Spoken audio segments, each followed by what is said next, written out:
sidlula emhlabeni kubantu abathokozelwa nguye uJesu Kristu inkosi. uJesu Kristu inkosi. uJesu Kristu inkosi. uJesu Kristu inkosi. uJesu Kristu inkosi. uJesu Kristu inkosi. Siyambonga uNkulunkulu wethu kakhulu ukuba sikwazi ukuhlangana namhlanje ekuseni. Siyambonga sinikeza ukhulumo. Uyena ovumile ukuthi singabi nawo ugesi. Sisebenze phansi kwesimo esikusona amafele abanyakaza kukho ukunyakazayo. Kodwa siyabonga ukuthi isound ikhona ukuba sikwazi ukuzwana.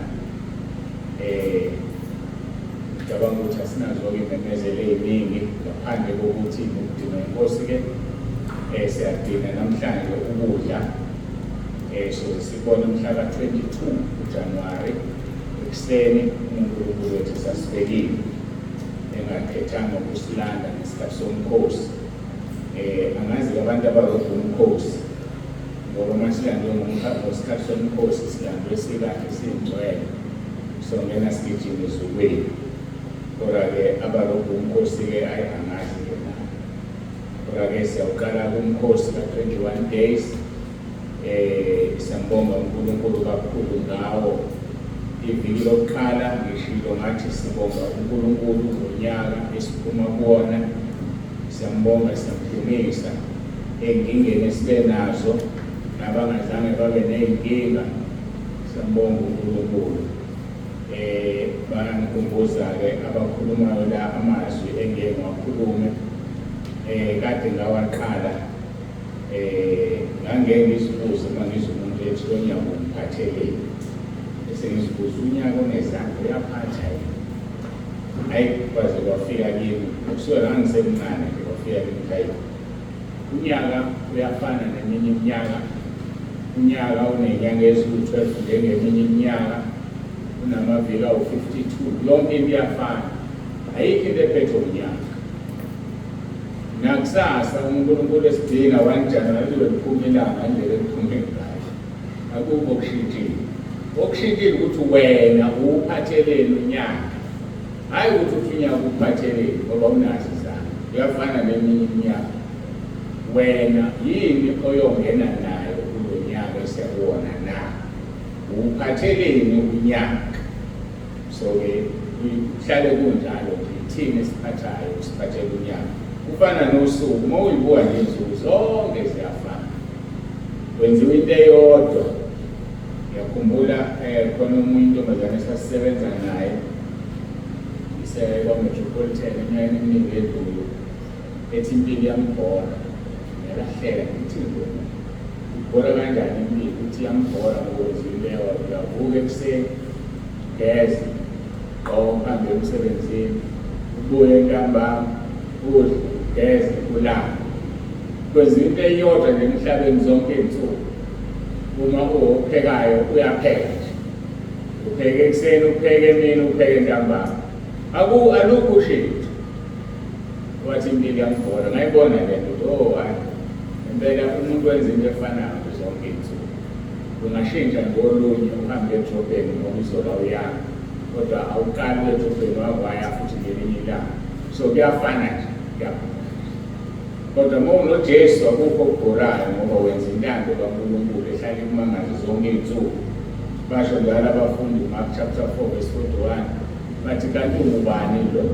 Lokhu nomoya nolwandle kuyamthobela. Sebehambe naye isikhathi eside basamkhangala. Kunjalo uNkulunkulu uhlala ekumangaza.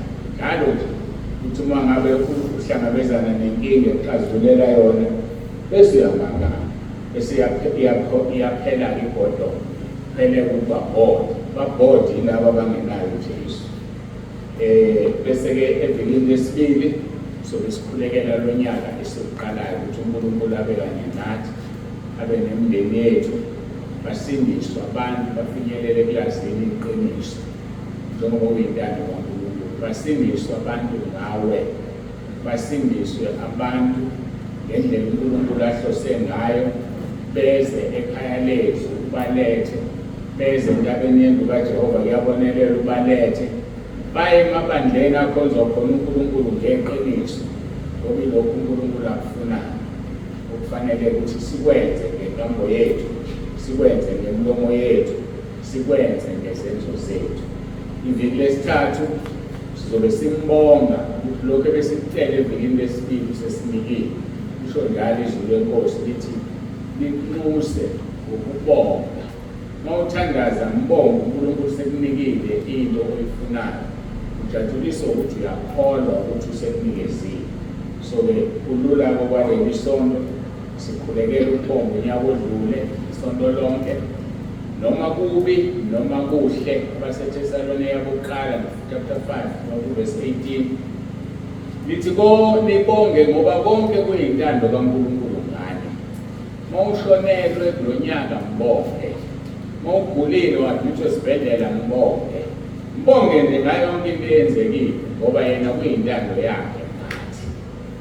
Bese-ke elokugcina-ke iviki sesiyabonga ukuthi sesinikile lesikufuna. Uma kukhona ukuvuka ngendlela ukuthi ngikusho ngizokusho ukuthi sikhulekele. Ngiphinde-ke ngikhumbuze abanye abantu ababengekho kuqhamuka lo mbono, abanye babekhona bakhetha ungawunaki, abanye-ke bayabuza ukuthi uNkulunkulu waveza ngomunye umzalwane ukuthi imikhosi yakhe asingafaki izinto zethu. Umkhosi wakhe-ke yilo esiwenza ekhaya lethu sonke. Ngoba mina imikhosi angivele ngivuke nje ngifake abantu emkhosini, kusho yena. Ineyami mina imikhosi engiyibambayo. Kade ngibala nje kulo nyaka imikhosi izinsuku engizibambile emkhosini 137. Lo 137 anguthathi njengemkhosi. Ibaliwe imikhosi engithe ikhale zongene kuyona. So-ke le engithi angingenwe kuyona ubokwazi ukuthi akusuki kimi ingeyakhe. Uthi-ke singabhangi izinto esizithandayo noma esifisa ukuzikhulekela ngomkhosi wami. Njengoba siqala umkhosi ka-21 njengamanje, asizofaka lutho oluyinhloso yethu. Nami ngidinile ukuthi uma ngibamba u-40 days ngiwuhlanganise no-21. So sengizowubamba nje uma ngiwubamba ngedwa ngokungowami. Nokukhumbula kade ngishilo ngathi sebe-4 ngiyafisa ukuba no-40 days ewu-5 ungumusa kaNkulunkulu. So-ke ngidinile-ke ngeke nami ngihlanganise u-21 no-41, ukudlula nje ngeke u-41 ngelanga uNkulunkulu esoxoxa naye ngalo ngokubamba. So asingahlanganisi-ke u-21 days nemikhosi yethu. Uma unento yakho ekuphoqayo kusemkhosini, yazi ukuthi awungenanga nathi 21. Noma singahambisana uma ucabanga wena. Mhlawumbe khona abantu abano-40 days abawuqalile uDisemba ozophela ngoJanuwari, wokwazi ukuthi awuhambisani nathi. Uyibambelo wakho 40 days, ibambelo wethu 21.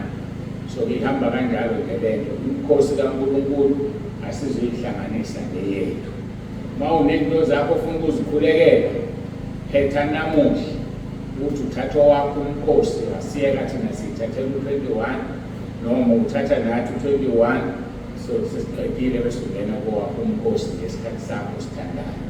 Ngithi angicacise-ke lelo sizwe siyazi sikhula ngendlela uyasifundisa uNkulunkulu, akafuni sihlanganise izinto zakhe nezethu. Ikakhulu phela khombisa ukuthi simunye. Uma simunye sikhulekela into eyodwa sibaningi, uyezwa lalela bese sinikeza yona. Kodwa uma sizofaka ezinye izinto entweni yakhe seyilimazi, iphelelwa amandla, akufanele-ke senze njalo. Angidluleke lapha inkonzo yanamhlanje i-Ebenezer. Sizwele ukuyetha lelo gama Ebenezer. Sovula izwi lenkosi uSamuel wokuqala chapter 7. Samuel wokuqala chapter 7. Uyinkosi ephakemeyo, bongeni, bongeni, bongeni, uJesu uyinkosi, uyinkosi ephakemeyo.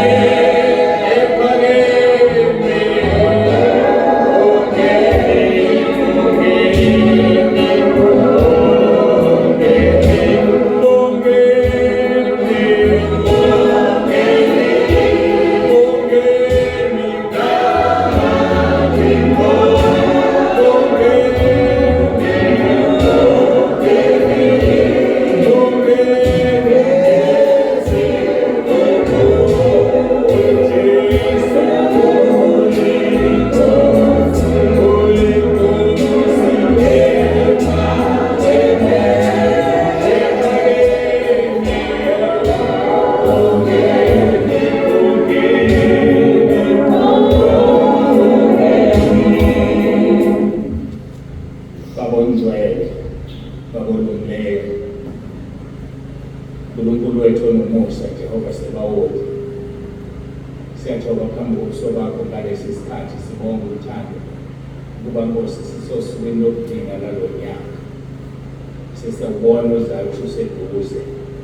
Kodwa siyazi ukuthi konke kuzokwenzeka ngoba wena uthando ngoba intando yakho iyona okufanele ifezeke.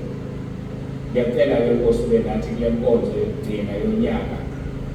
Usise kube yilona loyo oyilalelayo.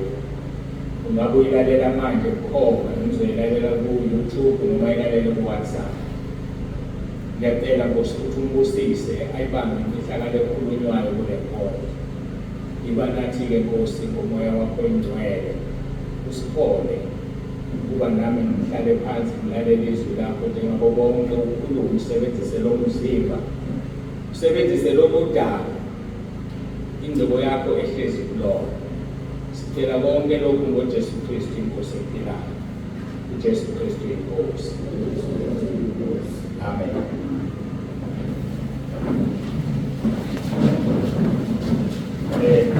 Sengiyakhumbula angikhumbuli inkoleleke uma ukuthi ngiyaphinda ithi ngibingelela abefundisi, omama befundisi, obaba, intombi ney'nsizwa, Sunday school, wensimbi nosiphathele uhlelo. Ngibingelela ngesivumo sethu sithi uJesu Kristu inkosi. Siyabonga ke Nkosi, siyabonga. Sizoya ezwini lenkosi Samuel 1, chapter 7, verse 12 and verse 13. Already ke le nkonzo isino part 1. Nama ngazi-ke uNkulunkulu ngendlela yakhe alenza ngayo. Kuzobeqala kulo nyaka ukuthi Ebeneza ingagcini namhlanje iqhubeke. Asifundeke okay, itheme yethu ithi ukunqoba kusekubongeni nasekudumiseni uNkulunkulu. Ukunqoba kusekubongeni nasekudumiseni uNkulunkulu. Verse 12, uSamuel wathatha itshe walimisa phakathi kweMizpa neSheni, waqamba igama lalo ngokuthi Ebeni Ezeri, ethi kuze kube manje uJehova usizile. Verse 13, ayisehlula amaFilisti zonke izinsuku zikaSamuel.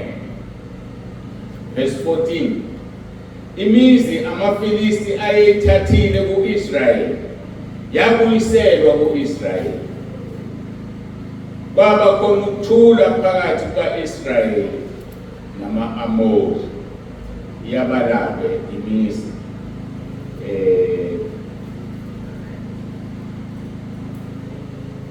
yabalwa ukuthi kusukele eKhroni kuze kube seGati, umkhawulo wayo Israyeli wawukhulu esandleni samaFilisti. Nasengithatha-ke ulayini wokugcina ukuthi kwaba khona ukuthula phakathi kwa-Israyeli nama-Amori. Mayelambula uNkulunkulu leli vesi, amazi kwenze njani kulezi nsuku, kodwa uyazi-ke lokhu esinikeza amaphuzu awu-5 asho umusa kaNkulunkulu. Namanje kunezinto eziwu-5 la okufanele sikhulume ngazo ezidala ukuthi le nkonzo ingapheli namhlanje. uNkulunkulu-ke esigcina izomane siqhubeka ngayo le ngoba i-Ebeneza beyokuphela konyaka, sizoqhubeka nayo size siphele, aphele lamaphuzu awu-5 esiwanikezile. Amaphuzu awu-5 esiwatholayo la elokuqala lithi uSamuel wami isitshe. Intshumayelo namhlanje sikhuluma ukuthi uSamuel wami isitshe. Eyolandela lapho waqamba lelitshe igama. Kuyintshumayelo kukodwa lokho yanele. Angiyazi ukuthi yoba usuku noma ayongena lamanye amaphuzu khona lapho, angazi ngitshelwanga. Kodwa namhlanje sokhuluma ukuthi uSamuel wami isitshe. Number 2, waqamba lelitshe igama. Number 3, ngenxa yokuthi igama ngenxa yokuthi itshe selinegama. Number 3, ayesehlulwa amaFilisti. Okungukuthi ayengeke ahlulwa amaFilisti uma kwakubekwe itshe elingenagama. Number 4, imizi eyidliwe ngamaFilisti yabuyiselwa ku-Israyeli. Mawuyibheka lento iyahlangana. uSamuel ufike wamesithi wayeseliqambe igama lanele ukuba negama ithi ayisehlulwa amaFilisti. Ayengeke amaFilisti abuyise imizi ayidle kwa-Israyeli engahluliwe. Ngeke uNkulunkulu azibuyise into zakho ungakamnqobi uSathane empilweni yakho. Ngoba phela uqala umnqoba uSathane, ngeke umnqobe uSathane ungazi ukuthi unqoba ngobani. Ngoba itshe kufanele ibe negama. Asiqhubeke. Iphuzu lokugcina, kwaba khona ukuthula phakathi kwa-Israyeli nama-Amori. Yikho ngithi angazi ukwenze njani, singamaphuzu awufana. Nala ngiyakholwa ukuthi uNkulunkulu ukhona into ayoyikhuluma. Umunaka la, u-Israyeli uxabene namaFilisti. Bona abantu alwa nabo, kodwa iphuzu lathi number 5, lithi kwaba khona ukuthula phakathi ka-Israyeli nama-Amori. Okungukuthi kunezinto okufanele uzinqobe ukuze ube nokuthula nabantu ongenabo nabo ukuthula. Okuvinjwe ukuthi awuzinqobile ezinye izinto, ingakho ungenako ukuthula nabanye abantu. Ake sishiye noma nje singijahe lapho ngandeke akafiki. Sesiyaziba ukuthi u5 ezwini lenkosi umele umusa kaNkulunkulu. Sizobukisana-ke iphuzu number 1 bese siyayibona umqondo sibuyisela kumnikazi wayo. Phuzu number 1 uthi uSamuel wamisitshe. Siphinde-ke sibuke kuverse 12. Lithi uSamuel wathatha itshe walimisa phakathi kweMizpa neShekhi. Kusho ukuthi mawubuka la itshe lalingekho lapho lamiswa khona ngoba lathathwa. Akavelanga ukuba ubela likhona ngabe kuthiwa wamisitshe. So wahamba walithatha, waqeda ukulithatha waseyolimisa. Kuyachaza ukuthi ulimise kuphi, akushiwo ukuthi ulithathe phakathi kweMizpa neShekhi. Uma ubukisisa-ke kusho ukuthi njengoba uSamuel elitshe lalimisa khona akalithathanga khona, wasondela kulo. He had to approach that stone. Wasondela kulo uSamuel wayeselithatha walimisa lapho ethanda ukulimisa khona, okuyindawo yayiphakathi nendawo. Ngiyathemba umoya kaNkulunkulu uyasebenza, ngiyayizwa ukuthi umayebe igcwele nje yonke leyo ndawo. So manje uthina ngilandela izinto ezivukayo, sothina singayiqedi ngale upart 2 sibuyisele kuphuzu number 1. UPetro-ke uqala chapter 2 verse 4 kuya 12. Ningamvula nje ngoba sisazothi ukulibala kuye kancane. Ngoba sikhuluma nokuthi uSamuel wamisa itshe. Sikhuluma ngetshe-ke manje. Khumbula ngeke ngaphawula ngathi itshe lalingekho lapho lamiswa khona. Ngakho uSamuel wadinga ukuthi asondele etsheni ukuze alithathe abeseyolumisa la efisa ukulumisa khona. U1 Peter chapter 2 verse 4 uthi sondelani kuyo, iyitshe eliphilileyo elinqatshwe ngabantu kepha uNkulunkulu likhethekile liyikhulu. Azenzeki izinto kuthina abantu ngoba sifuna ukusondela kuleli itshe. uSamuel wasondela kulo. Sisebenzise lesi sikhathi sokuphela konyaka, uqala unyaka omusha ukusondela kuleli itshe. Uze ukwazi ukulumisa lapho ufisa ukulumisa khona. Ngoba ngeke ulumise la ulithole khona. Kufanele ulithathe uyolumisa la ufisa ukulumisa khona. ngoba la ulithole khona ngeke ulimise. Angeke ngazi noma niyangizwa yini. uJesu akahambe etholakala emgwaqeni, utholakala endaweni la umamukela khona. Lapho umamukele khona ngeke ummise khona ngoba vele usemile. Kufanele umthathe-ke manje uyommisa la engekho khona ukuze abantu bambone uJesu wakho. Ngamanye amagama uma umukela uJesu enkonzweni ngeke ummise enkonzweni ngoba vele umile. Mthathe uyommisa ekhakini la bengamazi khona, uyommisa komakhelwane, uyommisa emsebenzini la izobonakala khona. Uthi ngelinye ilanga uJesu ekhuluma noNikodemu, John chapter 3 verse 14, njengokuba uMose wayiphakamisa inyoka ehlane kanjalo nani nimele uyiphakamisa indodana kaNkulunkulu, kubokholwa yiyo angabhubhi kodwa abe nokuphila okuphakathi. Yile nto enzo uSamuel wathi uma elithola itshe wasondela kulo walithatha walimisa phakathi kweMispa neSheni. Nawe ufuna ukuthola iMispa neSheni yakho lapho uzolimisa khona, lapho bezothi uma bembheka bakholwe ngoba noMose wayiphakamisa inyoka yethusi. Lithi-ke noJesu ngasimphakamise. Ingakho-ke ngithi ngeke ummise la umthole khona, sondela kulo lelithi bese uyalithatha uyolimisa la lizosebenza khona, ngoba lapho umthole khona usewenzile umsebenzi ngoba uthole wena wakusondeza. Simphinde uverse 4, sondelani kuyo iNkosi uJesu Kristu iyitshe eliphilileyo elinqatshwe ngabantu kepha uNkulunkulu likhethekile liyigugu. Mhlawumbe nawe omunye walaba bantu abalinqabayo linqatshiwe ngabantu. Yazi ukuthi uma linqatshwe abantu ususondele kulo wena nawe abantu bazokunqaba.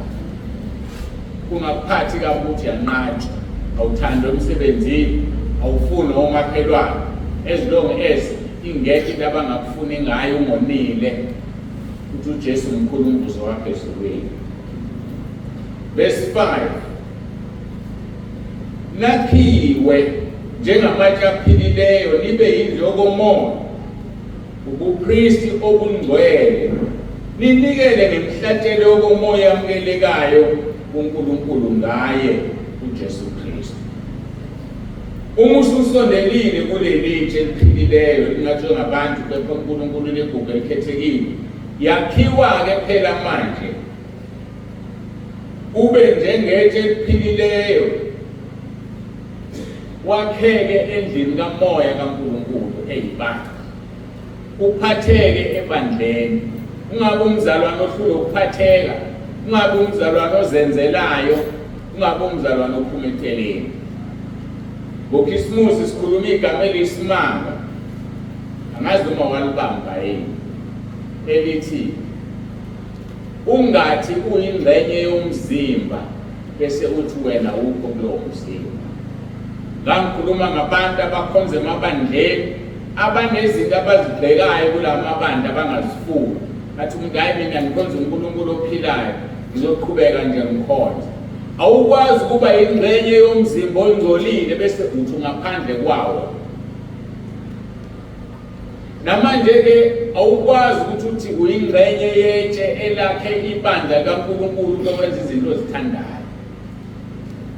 Asizenzi izinto esizithandayo, senza izinto ezithandwa uNkulunkulu endlini yakhe yokomoya ngoba siwubupristi obungcwele. Kufanele sinikele ngemihlatshelo yokomoya eyamukelekayo kuNkulunkulu ngaye uJesu Kristu. Miningi imihlatshelo yokomoya. Mawufunda kumaHebheru ngicabanga ukuthi 7 lithi uJesu wanikela ngemkhuleko, wanikela ngenyembezi, wanikela ngokukhala, wanikela ngokunxusa, wezwiwa uNkulunkulu ayinikela kuyena. Ama-Ubo 51 verse 17 uthi uDavid iminikelo uNkulunkulu angayideleli, inhliziyo eyaphukileyo nomoya odabukileyo imnikelo yokomoya elithi lelizwe masinikele ngayo. Udabuke phambi kaNkulunkulu ngesono sakho. Unxuse phambi kaNkulunkulu, umusele abanye, umusele nezingane zakho, umusele abazali bakho. Imnikelo yokomoya onikela ngayo uma usuwakhiwe kule ndlu eyingxenye. Sikhuluma ngethe uSamuel walumisayo wayesethi eqamba igama wathi Ebeneza, ukuba uNkulunkulu usizile kuze kube manje. Sondelani kuyo itshe eliphilileyo elinqatshwe ngabantu, kepha uNkulunkulu likhethekile liyigugu, nakhiwe njengamatshe aphilileyo, nibe yindlokomoya, ubupristi obungcwele, ninikele ngemihlatshelo yokomoya amukelekayo uNkulunkulu ngaye uJesu Kristu. Verse 6, ngokuba kukhona embhalweni ukuthi bhekani, ngibeka eSiyoni itshe legumbi elikhethekile, liyigugu, okholwa yilo akasoze ajabhiswa. Bayibhala-ke la uPetro ekhotha njengoba sikhotha. Ngiyambonga uNkulunkulu kakhulu ngokungipha ivangeli elaliphethwe oPetro noPawulu, ngoba uma uthole encwadini zabo abazibhalayo bayakhotha kuphela ukuthi abalishizwe, mina ngiyalisho, bathi kulotshiwe embhalweni bese bekhotha. Njengoba ecaphuna-ke ekhotha la uPetro ku-verse 6, ngokuba kukhona embhalweni. Uma uvula Isaiah 28 verse 16, he is quoting the very same verse elithi, ngalokho ithi inkosi uJehova, bheka, ngibeka eSiyoni itshe lesisekelo, itshe legumbi elinqabileyo, lesisekelo esiyiso, okholwayo bayobaleka. Ngiyethemba komunye phakathi kwethu uyaphenduleka, angizumusha ngizomgabula obebuza ukuthi kuyashiwo ukuthi inkosi uJehova, nanti ivesi liyasho manje. Isaiah 28 verse 16, ngalokho ithi inkosi uJehova, bheka, ngibeke eSiyoni itshe lesisekelo, itshe legumbi elinqabileyo, lesisekelo esiyiso, okholwayo kayubaleka. So ngibuka ukukhothwa kaPetro la eshiya igama lethi isisekelo esiyiso, okungukuthi-ke nathi siyawenza lawo maphutha, uthi uyakhotha kube khona into oyishiyayo kanti semqoka. Lelo lishiyayo lithi isisekelo esiyiso, ziningi izisekelo zikhona, kodwa uNkulunkulu inkosi uJehova ibeke isisekelo esiyiso, okholwayo akayujaba noma akayubaleka, kanti uPetro uthi akasoze ajabhiswe. Siyababona-ke abangakholwa bebaleka ekhaya lezwi, siyababona abangakholwa bebaleka entabeni yendlu kaJehova, kuyaboneleka. Abangakholwa bayabaleka emabandleni right, baye kubafundisi njengokubatshwa kwendlebe zabo. Siyababona futhi abafuna iqiniso bayeza entabeni yendlu kaJehova, kuyaboneleka. Baqale bangene ekhaya lezwi bese bebonda izinoju la, athi umuntu ayingicela ukuyophathwa entabeni. Bayangimangalisa, ngibona balethwa, ukuthanda kwabo balethwa uNkulunkulu. Abanye baseyindaweni ezingena ama-branch, ngiyathandaza uNkulunkulu abasize kuvuleka ama-branch eduze kwabo, ngoba sinabo baningi abantu baseyindaweni ezingena ama-branch sebesentabeni, ngoba bayabona ukuthi vele ngiyakhonza entabeni everyday, ngiyayithola inkonzo yesonto entabeni. Ngempela kungisiza ngani ukuya la ngihlukumezeka khona, ngingahlali emzini wami ngikhonze zonke iy'nsuku. Abanye-ke kuyabadida lokho, uyathandaza umuntu ucela ibandla azokhonza kulona, ukhohliwe ukuthi ukulu ukhonza zonke iy'nsuku.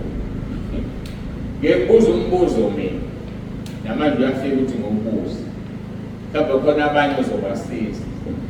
Sithi nakho namakhaya awu-2, uNkulunkulu ubusisile namakhaya amabili. Ekhaya elinye lawo uyakanye ngeviki, ufika uthola ukudla udle usuthe. Elinye lalamakhaya uya every day, udla zonke iy'nsuku masubuzwa ngempela kuthiwa kukuphi ekhaya lakho uzothini yilelo oyakulo kanye ngesonto sengiyashintsha manje sengiyakhamisa noma ilala ukhonza khona every day. Baningi abantu basebandleni abangaboni ukuthi bakulona bayathandaza Nkosi nginike ibandla ufuna enjani ngokudla zonke izinsuku ufuna liphi ikhaya lakho wena ufuna lele nabantu wenze umphuma nihlebe kanti uma uyihlalele kwakho uyihlale ekamelweni lakho uyakhonza uhlebi namuntu ufuna la uzothi ufikile lapha bakukhube uthi uyaguqa kuthiwa uguqelani thina siguqela ekhaya kumsulimele ngabe uguqela kahle emzini wakho ufuna liphi ikhaya ungixoxele kunabantu abathi thanda sisebamsibande ngifuna ibandla ngivele ngingazi ukuthi uzomthandazisa ngithini ethi ufuna ibandla ekulona kodwa-ke ngeke ngiyeke ukugcizelela ukuthi ngithi shine where you are manje suphume emabandleneni nize entabeni kuthiwa omunye-ke ngiyasicontractinga ngenhloso musuphume ebandleni lakho uze entabeni kodwa uma ungasenalo ibandla musukhathazeke engani usebandleni manje abantu bangihlupha-ke ibhasi ibhaliwe kodwa basathi ngifuna ibhasi yakwaNongoma kodwa ibhaliwe ukuthi yakwaNongoma kuphakathi futhi kuyo hayi angiyazi uthi-ke ku-Isaiah 28:16 ngalokho ithi inkosi uJehova bheka ngibeke eSiyoni itshe lesisekelo itshe legumbi elinqabileyo lesisekelo esiyiso okholwayo akayikubaleka. Verse 7 ngakho kini enikholwayo liyigugu kepha kwabangakholwayo itshe abalinqabileyo abakhi yilona elaba inhloko yegumbi. Balinqabile omakhi abalifuni kodwa uNkulunkulu uJehova sebawo uthi lona eliyinhloko yegumbi ayikho into ozoyakha lingekho lona. Igumbi-ke kuzwakala kahle ngesingisi it's a cornerstone.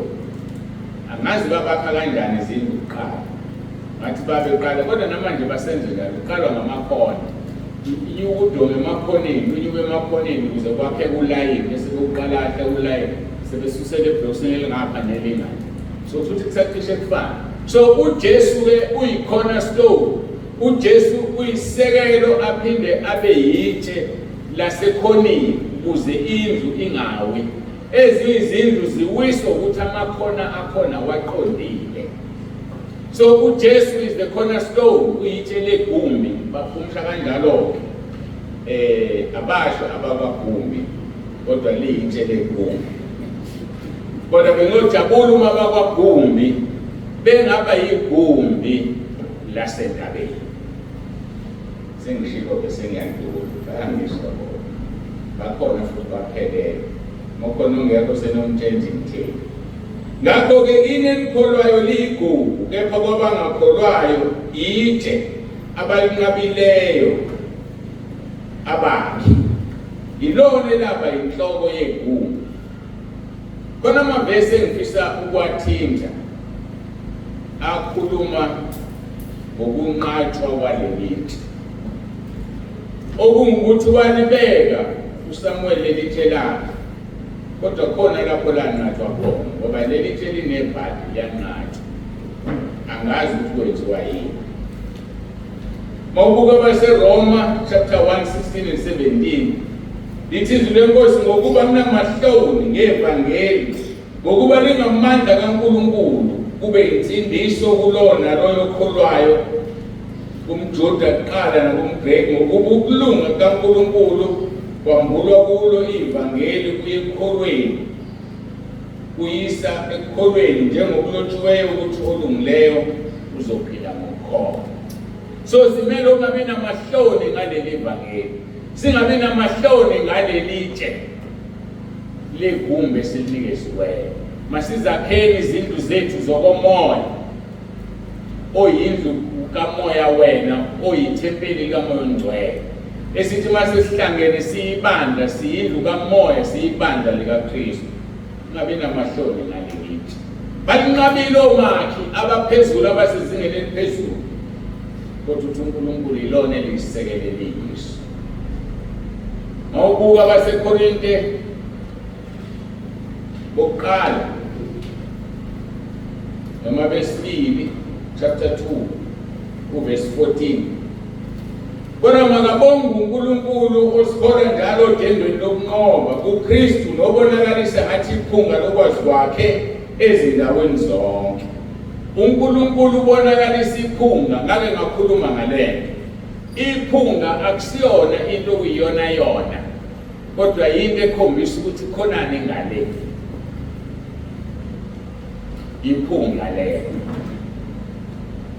Uma umuntu eshintsha umoya noma ngolimi esilizwayo esuza uyanuka, ukhombisa ukuthi khonani esiswini sakhe oluthi lungaphuma singabaleka sonke, kodwa sizwe ngane ngomoya. Uthi-ke lo verse 14, makabonge uNkulunkulu osikhola njalo odendweni lokunqoba kuKristu nobonakalisa ngathi iphunga lokwazi kwakhe ezindaweni zonke. Into esiyiyo asivezi uNkulunkulu opheleleyo, asivezi amaqiniso ngaye, siyiphunga nje. Kodwa elingadonsa umuntu eze kuJesu ngoba ebone thina. Bese tu verse 15, ngokuba siyiphunga elimnandi likaKristu kuNkulunkulu kuba abasindiswayo, siyiphunga elimnandi kuba abasindiswayo. Bese lithi nakuba abalahlwayo, kulaba-ke abalahlwayo siyiphunga lokufa kube ngukufa. Leli tshe legumbi liyakhubekisa, kanti same stone lakha indlu komoya iqine. Yikho belinqabile abakhi bathi uma belinqaba bese beyaqhubeka ngoba bayohlulelwa ngalo ngosuku lokugcina.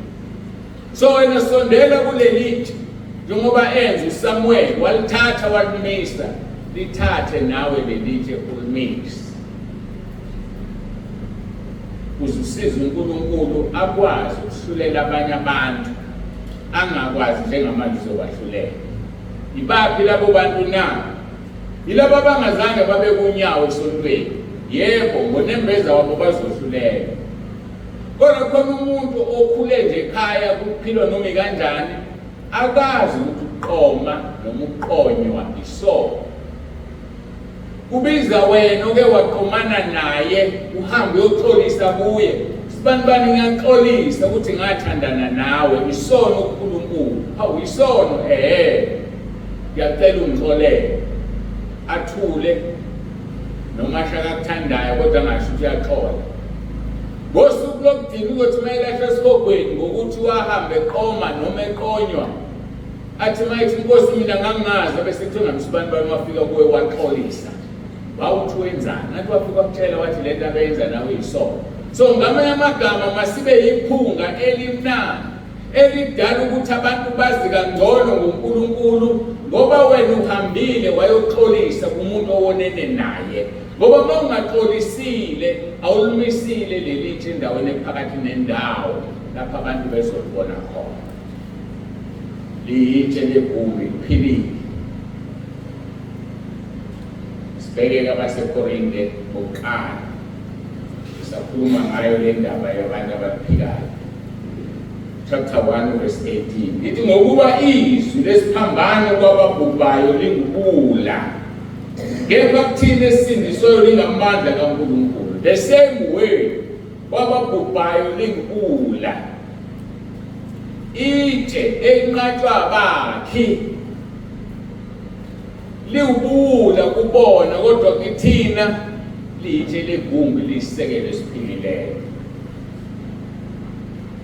Asibuyelele futhi kufanele ngichazele njengoba ngathi ngomhla 25 ngangingachazi mase ngibuyele ezweni.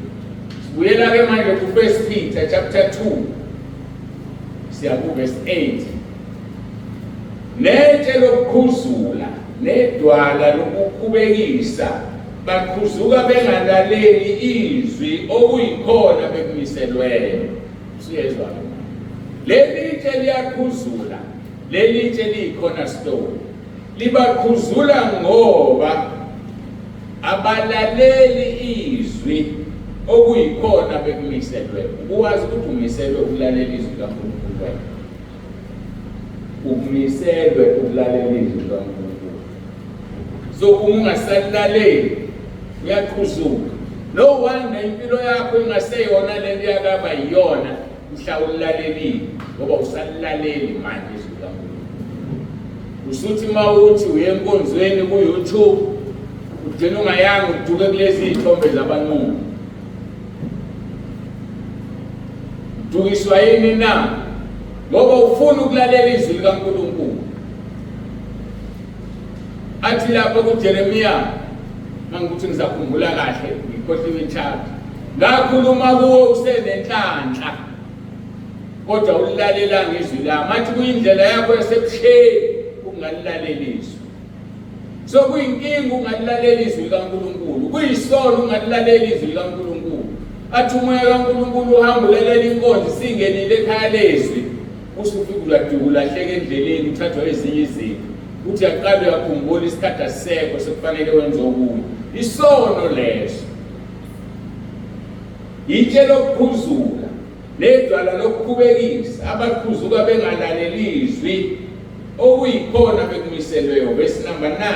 Kepha nina nelohlango elikhethiweyo uKristu bobukhosi nisizwe esingcwele abantu abazuziweyo ukuze nishumayele ubukhosi balowo wanibiza niphume kumnyameni ningene ekukhanyeni kwakhe okumangalisayo. Uyabushumayela ngobukhosi na ngoba siyisizwe esizuziweyo okumele sishumayele ubukhosi balowo wasibiza saphume kumnyameni sangene ekukhanyeni kwakhe okumangalisayo. Verse number 10. Ekade ningesisizwe kepha manje niyisizwe sikaNkulunkulu enaningahawelwanga kepha manje nihawukele. Sasingahawelwanga bazalwane. Verse number 11. Bathandekayo ngininenga njengabafokazi nezihambi ukuba nidede ezinganukweni zenyama ezilwa nomphefumulo. Apostoli uPetro bhala le ncwadi uyasinenga. Nami ngikuKristu ngininenga njengabafokazi nezihambi kulomhlaba. Dedane ezinganukweni zenyama ezilwa nomphefumulo. Umphefumulo awunayo indawo, inyama inendawo. Wawufa manje sizotatazela sikuthathe sikuse kubanjwalo. Asiwazi umphefumulo la ukhona. Kona utatazele ufuna indawo. So inyama ilwa nomphefumulo ukuze umphefumulo uye esihogweni kodwa yona inendawo. Indawo yenyama ayishintshe. Ungakhonza ube ngcwele uhambe uphuza utshwala udle izono inyama iyolahla umgodini kwaphela. Kodwa iphazamisa umphefumulo kuba ungayi la kufanele uye khona. Verse number 12. Nibe nenkambo enhle phakathi kwabezizwe ukuze ukuthi lapho benihleba ngokungathi ningabenzi bokubi ngokubona imisebenzi emihle badumise uNkulunkulu ngosuku lokhanjelwa. Nibe nenkambo enhle. Injani inkambo yakho? Kufanele kulonyaka uthathe isinqumo ukuthi lo nyaka engena kuona ingena ngenkambo enhle. Izoba nenkambo enhle. Ungayenzi into embi komunye umuntu. Qala kuwe ungayenzi into embi kuwe. Ungayenzi into embi komunye umuntu. Ungayenzi into embi enganeni yakho. Ngoba usazophendula ngendlela okhulise ngayo ingane yakho. Usazoma phambi kaNkulunkulu. Uyikhulisa kanjani ingane yakho? Mhlawumbe uyithathile yayolahlwa. Ilahliwe lo ngane welikamoya. Yikho izoba nenkinga nje noma mhlawumbe inenkinga kwamanje ngoba ingane yalahlwa. Ingane emiseliwe. Kwayiwa kubathandazi. Abathandazi bayenza izinto bayinika intambo yafaka inceba. Izohlangana kanjani noNkulunkulu ingane emiseliwe na? Ingane ehlanganisiwe. Ingane yenza izinto uNkulunkulu angazifuni. Mhlawumbe nawe bakwenzile abazali bakho kuwe. awangaphumeleli empilweni uyenzelani leyo nto enganeni ngoba usazophendula. Yini udawutha amandla kaNkulunkulu? Yini ingane yakho ungayisi uNkulunkulu ayisize ngoba uyena odala umuntu? Mhlawumbe siyakhohliseka zonke ingane ezidalwe yithini. Wahlangana nomuntu wesifazane kwaseqhamuka ingane. uNkulunkulu uma engathandi ngeke iqhamuke. Futhi uma ethande ingaqhamuka kuzwisa ubuhlungu nelokuzalwa ife. Cabanga usihlalile esiswini sakhe inyanga ezulu naye. Uzibuza ukuthi why uNkulunkulu ezwisa ubuhlungu? Yini le ntembo oyenzayo ongafanele uyenze? Bese uyathatha le ngane yakho oyithole kabuhlungu kangaka. Abanye bazifuna bayitholi uyigijimise enyangeni esangomeni. Sifakwe izinto. Ingane nezinto ngifuna ukutshela namhlanje inamadimoni. Idimoni alihlakaniphile. Iyona nto abantu abaphuma noSathane ezulwini abasuswe khona basuswa ingqondo. Idimoni alikaze libe nengqondo. Licabanga lento licabanga ngaleso sikhathi bese liyayenza. So ke asicabangeni ke sicabangele ingane zethu. Khulisa umntwana ngendlela okuyoba ngeyakhe. Izaga 22:6. Ukuthi mayisekhulile angasuki kuyo. Abanye babafowenu, abanye odadewenu, abanye abazali benu bayaphuza bayimquba balutho. Ngenxa yokuthi abakhuliswanga ngendlela. Bafaka umadimoni bebancane kwaphuza ihlambezo bese siswini. Sengichaze kaningi uma uphuza isihlambezo ukhulelwe ingane uyinikele kuSathane. Umethi uNkulunkulu Zaga 22:6 khulisa umntwana ngendlela okuyoba ngeyakhe. Noma ngabe wenza into enganeni indlela eyoba ngeyayo ungasoli umuntu. Uma isingane ekuphuza ilale khona izingcolisi into wayenza wena iseseswini. Mhlawumbe nawe uphuza utshwala ukhulelwe lengane yaqala eswini lengane utshwala ufuna ibiyeke manje gijima umfundisi ngicela ungithandazise ingane yami yaphuza. Sokuthandazisa kanjani ungakavumi ezakhe izono? Ngoba wena ufuna ukuvuma ezakhe izono zotshwala owakuthelela kule ngane. Uvuma ezakhe izono zokuthi wathi uthwele lengane okwabhangile abantu besilisa izothi mayikhula ibe umqubi lalana noma nobani. It's because iphume nakho eswini. Sifunda kaningi lento lapha ku-Elizabeth noMaria. Elizabeth wakhulelwa kuqala unkosikazi kaZakariya. Ekhulelwa uJohane uMbhapatisi. uMaria wakhulelwa kwamuva uJesu. Wasuka uMaria wayobona uElizabeth. Babebingelelana kuthiwa kwaduma ingane esiswini sika-Elizabeth yagcwaliswa ngomoya ongcwele. Ngakho kuyakhawunta ukuthi uhlangana nobani usakhulelwe. Ngoba laba bantu ohlangana nabo bawumthelele enganeni yakho kwelikamoya. Hey angiyeka ngathi ngapha enganeni. Kodwa sengiyile. Usungizwile. Nibe nenkambo enhle phakathi kwabezizwe ukuze ukuthi lapho benihleba ngokungathi ningabenzi bokubi ngokubona imisebenzi emihle badumisa uNkulunkulu ngosuku lokhandlela. Yabona ngamakhuluma ngelinye lamavesi ajulile yini? Lijulile leli vesi angazi uma walibona noma wahlangana. Ake ngiphinde bese siyahlakaza. Nibe nenkambo enhle phakathi kwabezizwe. Yiba isibonelo phakathi kwabezizwe.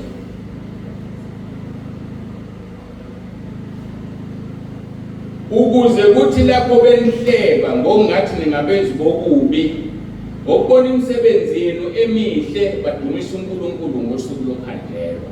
Kusho ukuthi bazokuhleba abantu abangakholwa bacabanga ukuthi wenza kabi. Kodwa ngosuku lokhanjelwa bese bedumisa uNkulunkulu. Lokhu kokwenza kujule kakhulu ngosuku lokhanjelwa. Ngoba khona abantu ngosuku lokhanjelwa abangesuku ukudumisa uNkulunkulu ngenxa yemisebenzi yakho engemihle. Kodwa khona abantu ngosuku lokhanjelwa abazomdumisa uNkulunkulu ngenxa yemisebenzi yakho emihle kube umqhele kubona.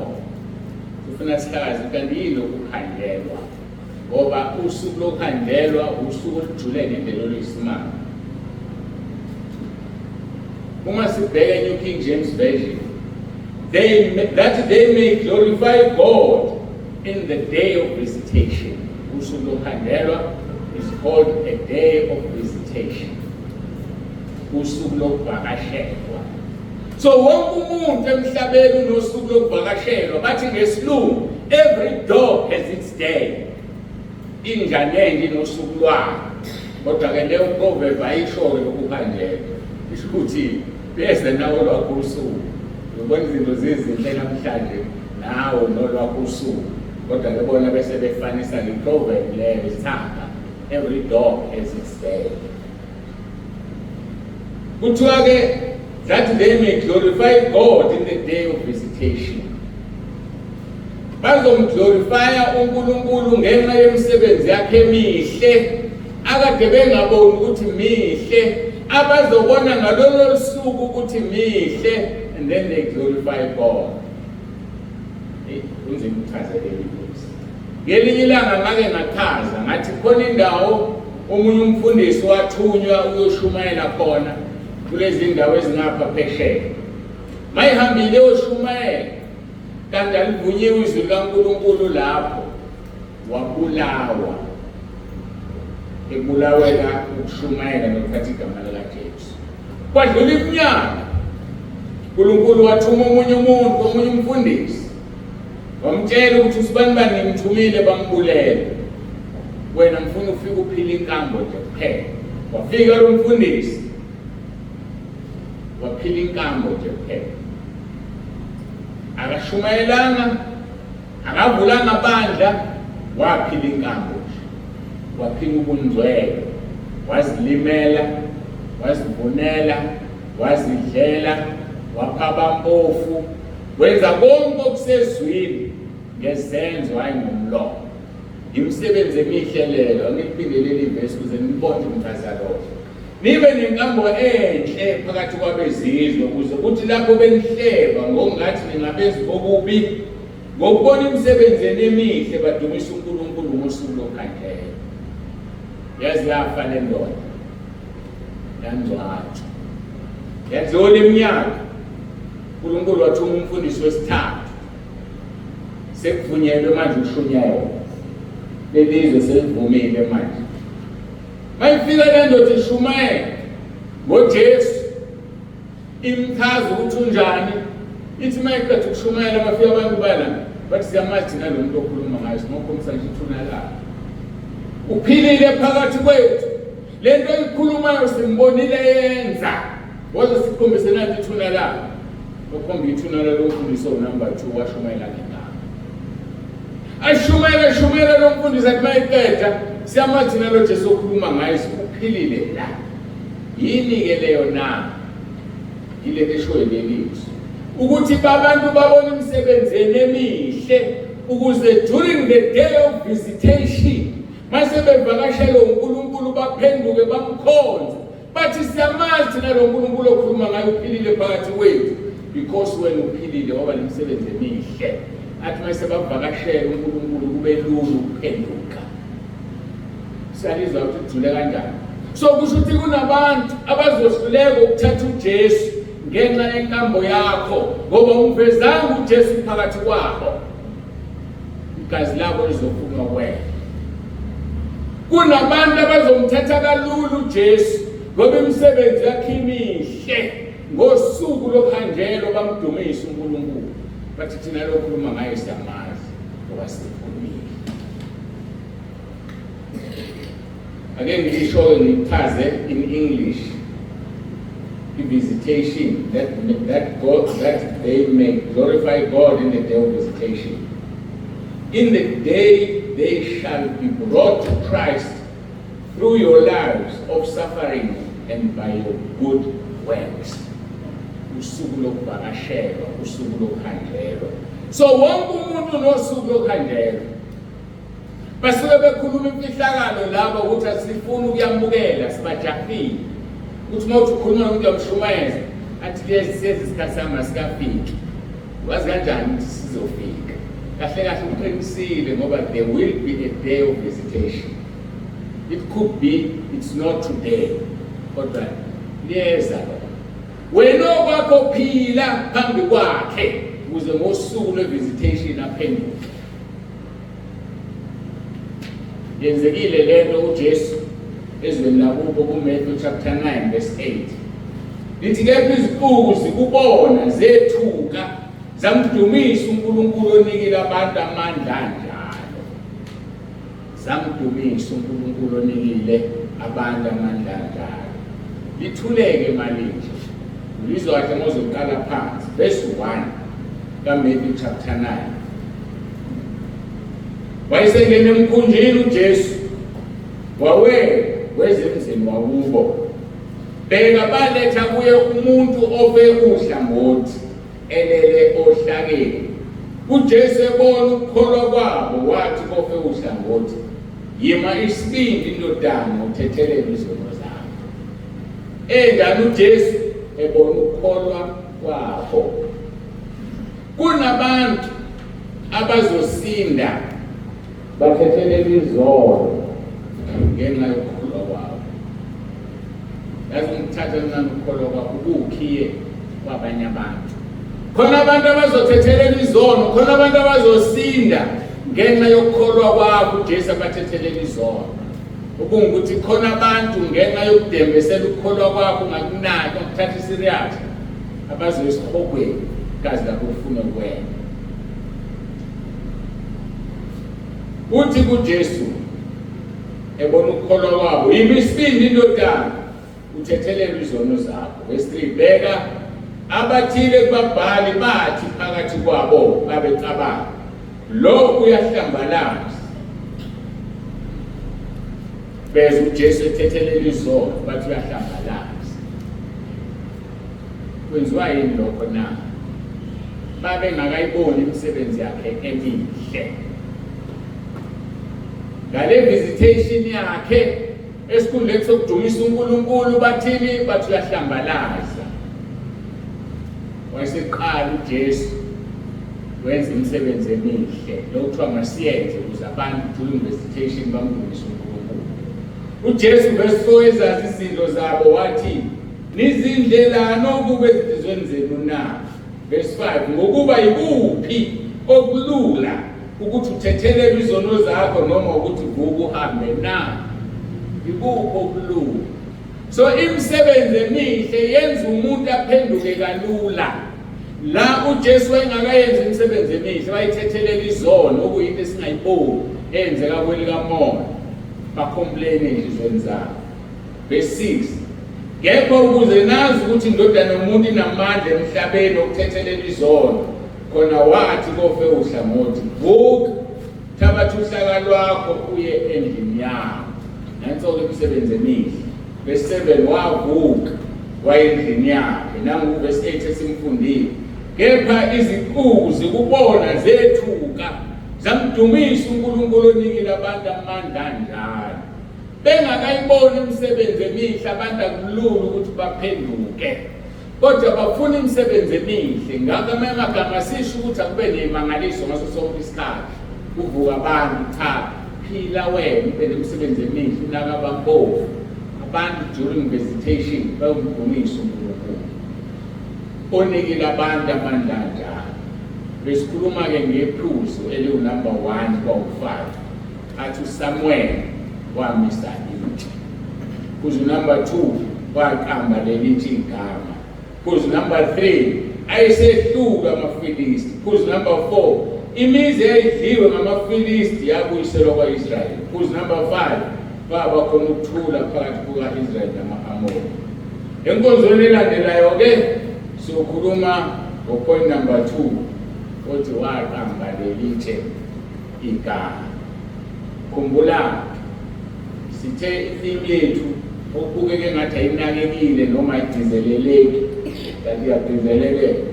Ukunqoba kusekubongeni nasekudumiseni uNkulunkulu.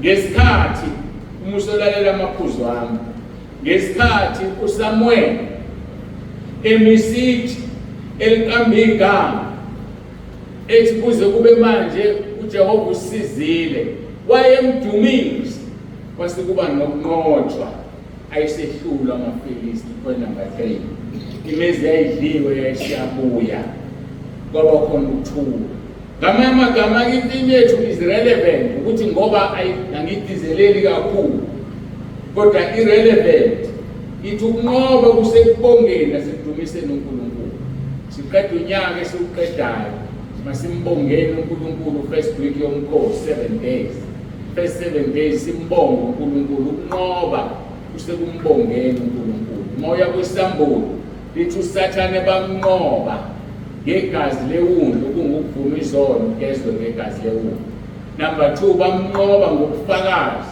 bokusukudumisa uNkulunkulu ekudumiseni uNkulunkulu ukhona ukunqoba bese bamnqoba ngokungakuthanda ukuphila kwakhe sibeka la inkonzo yethu yaEbeneza ngokuvuma kwenkosi uma ngekho kuphazamisile next Sunday sizoqhubeka no part 2 kusho ukuthi inkonzo yaEbeneza okufanele sisheshe siqede ngoba iphathelene nonyaka esiphuma kuwo nesingena kuwo asikwazi ukuqhubeka naphakathi nonyaka uJesu Kristu inkosi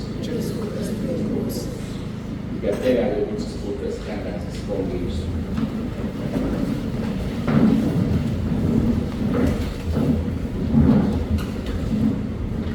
Baba egameni lomfelo wethu Jesu ophilayo siyakuthoba siyabonga siyazi Nkosi usize sibe la ingoba sihamba nawe sibonga uthando esithande ngalo sibonga ubuhle bakho siyabonga Nkosi ukwazi ukuthi kufanele sisondele kuleli lithi sisondele kusi sihlalo somusa zifafaziwe inhliziyo zethu kufanele sithathele lithi sikumise lapho abantu abazobona khona njengokuba uMose wayephakamisa inyoka yethu usehlane kanjalo simele ukuphakamisa Nkosi Jesu kuba abantu bakubheke bakubone ukholwa nguwe abe nophilo phakathi siyabonga Nkosi ngakho konke sesikuzwile usikhulumile phakathi kwethu usisake lona lo ufikile namhlanje usise nalona lo seyizwile inkonzo sinika wena udumo lonke sithi udumo lwakho lukufanele uJesu Kristu inkosi amen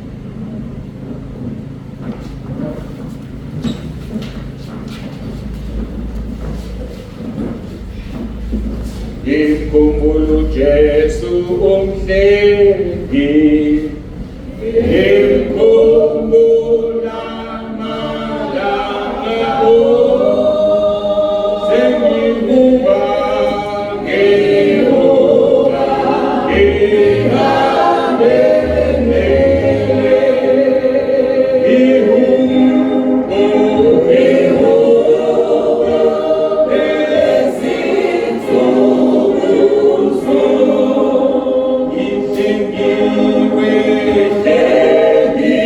Where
Ngiyabuyisela-ke kumphathi wohlelo uNkulunkulu abe nani mhlawumbe ngoba ngeke sisedlala. Ngiyamfisela-ke nonke unyaka omusha omuhle ngesibusiso senkosi. Uma singabonani-ke ila sibonane kwelizayo. Jesu Kristu inkosi. Jesu Kristu inkosi.